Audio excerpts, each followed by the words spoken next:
Dr. Gorka, good to see you again. Did your wife tell you we bumped into each other at the Republican Advance this weekend? Yeah, she filled me in that the only person they could get with any kind of name recognition was some guy called Spicer. So yeah, she filled me in. No, she's doing a phenomenal job, as you know, reviving a party and making sure that Northern Virginia does its part in electing Republicans. So great to see the family down there.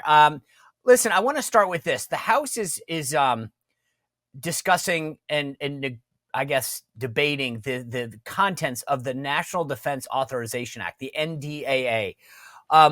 Speaker Mike Johnson may need, and it depends on how he puts it on the floor, Democrat votes. The Democrats are hemming and hawing because there's DEI and transgender legislation in the NDAA. Do you have an opinion? Are you sort of like, hey, until I get into office, I don't really care? Or are you guys weighing in on stuff like this now? Well, it depends, which person you're talking about. I mean, Tom Homan is coming out of every single faucet in the media, and God bless him. And he's actually, his media presence right now as incoming border czar is literally resulting in the caravans turning around and going back home. So it depends upon who you're talking about. Look, I'm not the incoming Secretary of Defense. I think Pete Hegseth, I think things have turned around for him and he will be. But as somebody who's been doing national security for like 30 years, look, what did America do? 77 million people voted for the disruptor in chief to come back and to have disruptors like Pete, like Homan, like, all the people he's chosen to come in and shake things up. And you know better than anyone. I mean, you serve in the Navy, you've worked in the White House, you've been part of Republican politics for decades. Americans have had it with business as usual, whether it's continuing resolutions, whether it's these abortions of these massive, massive pieces of legislation that have everything in the kitchen sink smuggled in there for the lobbyists, for the various interests of the given senator or congressman.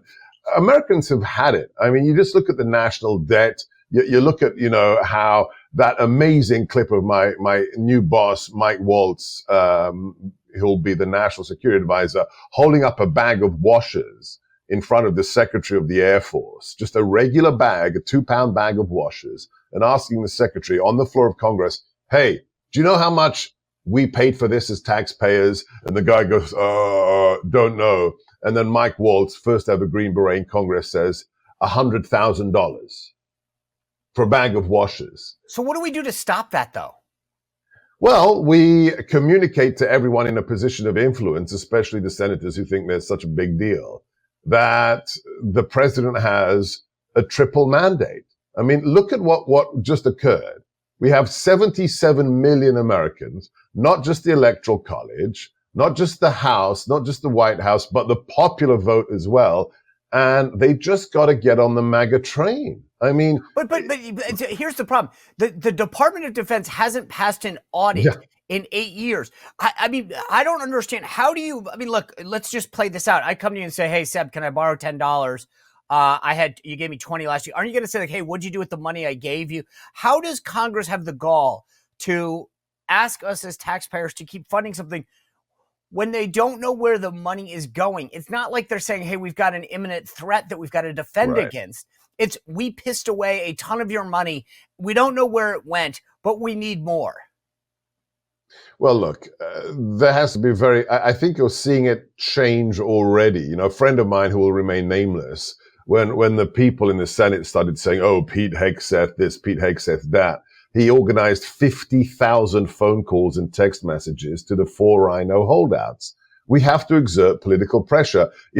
I've only allowed 4 senators on my radio show in the last 6 years because all the rest of them think that they're going to be future presidents and they act like that. Well, you're not. America chose President Trump to be the commander in chief, and you have to act in accordance with the mandate the people have given him, or you'll be primaried, or you'll be challenged, or your offices will be flooded with phone calls, emails, texts, until you will not be able to do anything except support the agenda of the man chosen to be the commander in chief. And no more Mattises, right? No more Tillersons. I mean, you could give the interview of yourself to talk about who undermined the president in the first 4 years And now, listen to Pete's book. I started reading Pete's book or listening to it on Audible, which just came out, War on the Warriors. The reason they don't want him as Secretary of Defense is not because of something that happened in a hotel room 7 years ago. It's because he's coming in and says, no, we don't need hundreds of generals. We have think of this. We have hundreds of flag officers in the US military. It's just insane. And to have, Mark Milley in uniform, that fat insult to the army uniform, say, in Congress, well, I'm white and I want to know what white rage is. No, those days are gone. And the people in Congress need to wake up. Otherwise, they will pay the penalty politically in 2 years' time or 4 years' time. Real quick, who are the 4 senators you've had on? Now I'm interested.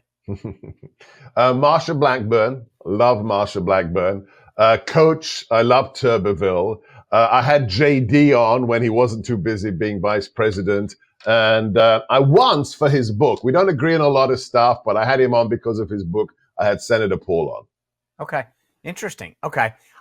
Once you said that, I was intrigued. I have said this before, and I think you and I probably agree on this.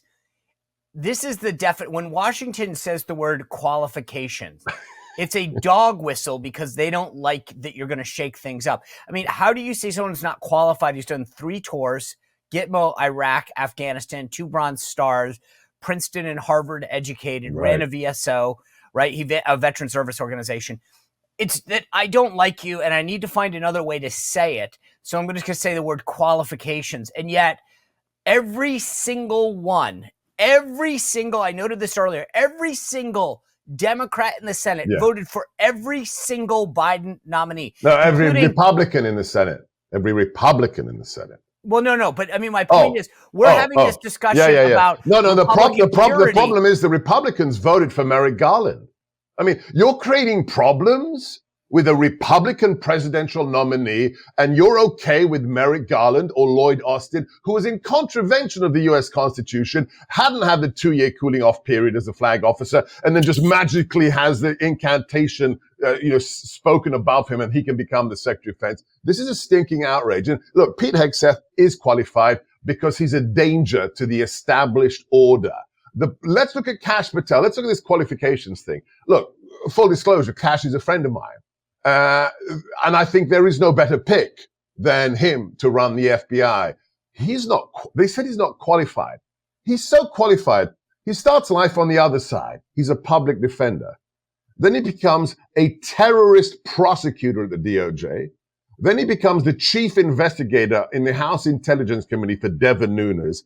Then the chief of staff for the whole Pentagon.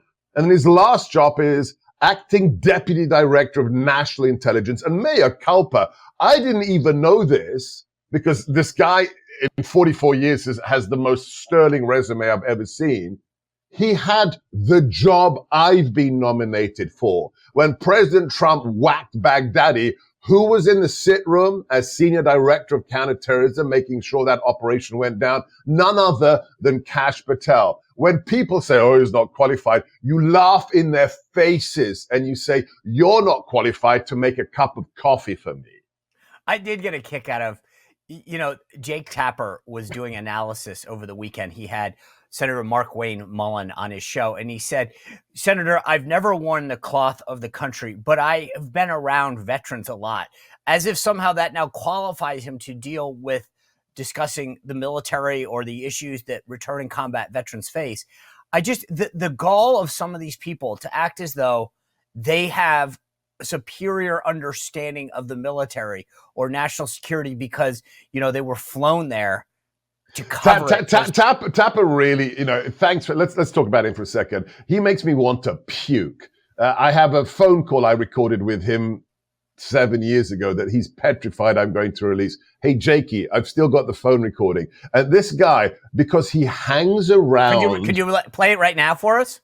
Not yet. When I really need it. When I really need a laugh at Christmas time, maybe. This is an individual. You know him. This guy, he really thinks this. He thinks it because he's interviewed and hung out with a few warfighters that I can relate. Oh, PTSD. Yes. Well, I've hung out with people. You're a clown. You're a little fanboying little girl, Jake Tapper. Oh, and the best thing, apart from President Trump coming out at the convention center on the morning of the 5th saying, yeah, 45 and 47. The best clip of the evening was Jake Tapper saying, holy smokes. What do you mean? Not one county. She didn't get one county more than Biden. This is the elite. They're so stupid. They actually say on an open mic, right. You mean Kamala didn't win? I want to get to the threats that we face in the job that you're going to do in the White House as senior director for counterintelligence. Because I read something recent where you said that Trump is inheriting a, quote, very, very serious internal threat environment. Explain what that means. So look, if you look at the classic estimate of the situation, the SITREP, you usually break things down to OCONUS, outside continental US and the domestic territory. And maybe that's an old Westphalian way of looking at it, but it kind of simplifies. We got two big baskets. Number one is the external threat, okay? The nation state actors like China, Iran, and so forth, and then the global jihadi movement, as we see, taking over Damascus. So that's one piece of the portfolio I'll be responsible for. But the number one, it's like when you're in a battle, you've got the threat that's 5 clicks away. You got the tank battalion that's, over the horizon. And then you've got the guy in the trench with bayonets affixed who's about to ram it into your gut. The 5-foot threat is what's happened in America in the last 4 years. And this is not a political statement. Let's just walk through it empirically. For the last 10 years, the US military has this function, this MOS of a red team officer. So if you're in theater, there's somebody next to the combatant commander or the TOC whose job it is to think like the bad guy. So if you're in PACOM, you're thinking like China. If you're in the Middle East in CENTCOM, you're thinking like ISIS or Al-Qaeda. Let's just red team this for a second. Say you're a bad guy. Say you're Hamas, Hezbollah, ISIS-K, Al-Qaeda, Al-Nusra. And 4 years ago, you are told the Biden administration is going to open the border. I mean, literally, anybody can download the CBP-1 app on their phone and say, my name is John Smith, I seek asylum. And they're given a number, and when they cross the border, they wave it at the CBP officer. I'm John Smith, here's my asylum number. And they're waved into the nation. The official figures are there's 8 million of those let in 4 years. Now, those are the ones that we know of. You can double that with the gotaways, the people who never physically interacted with federal agents when they crossed the border. So that's about 16 million illegals. If 1% of them are malefactors, either state agents or non-state actors like AQ or ISIS, we are talking of divisional-sized assets that are inside the country moving around freely. So that is why we are inheriting a very, very serious threat environment inside the U.S. So stay outside the U.S. for right now. A lot of talk about what's going on in Syria, the fall of the Assad regime. He's fled to Russia. There's concerns about who's in control of Syria. This group that is now apparently in charge has access to chemical weapons. What should the U.S. do? President Trump put out a truth saying, hey, this isn't our fight. What do we have to do to make sure that they don't bring it to us?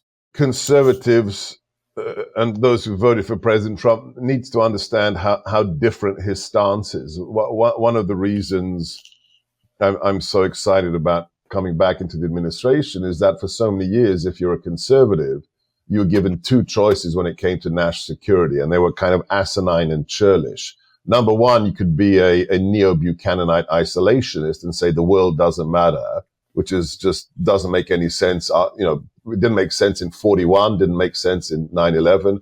Or the other thing was to be a lunatic, neo-Trotskyite, neo-conservative like Bill Kristol and say, we're going to go around the world intervening and change regimes and create democracy at the end of a gun barrel. And my take was, there's quite a bit in between being an isolationist and being an interventionist. And that's what President Trump is. President Trump is not an interventionist. But if you're a threat to our interests, he will come down on you like the hammers of hell, whether it's 52 cruise missiles on Assad's base where there are chemical weapons, or whether it's a Moab on the head of Al-Qaeda in Afghanistan, or whether it's our tier 1 guys taking down Abu Bakr al-Baghdadi so he died like a dog. I call that surgical application of strength. It is decided. We don't talk about red lines. We just take action in very limited means, but overwhelming means when necessary. With regards to Syria, look, I'm not going to steal the thunder from the president or from incoming National Security Advisor Mike Waltz. I'll say one thing as somebody who's been studying this stuff for decades. It's very dangerous what's occurred in Syria. It's good that they're gone. This is a 50-year-old bloodthirsty regime that hated their own citizens, Alawite and not Alawite, and were just barbarians. However, the guys who've taken over are just jihadists who had a haircut and put a suit on. They are part of the global jihadi movement. And nevertheless, there are other actors in theater who are good guys. Israel in the south, especially after October 11th, has changed the landscape geopolitically. We have Arabs who want to be on our side, not just the nation states, but militias in Syria. And also we have in the north, we have Kurds who, this is the shocking thing. I asked this from one of the smartest experts on the region, who's from the region. I asked him last weekend, after the last 4 years, do the Kurds still like us? Or do they feel betrayed? And this guy who's from the Middle East said, no, they still want to be on America's side. They just want American leadership back in the White House. So I'm not going to get into any more details, but there is a potential with what happened in Syria to weaken the bad guys, especially Iran, and to change the landscape for generations to come, especially within a new revivified Abraham Accords.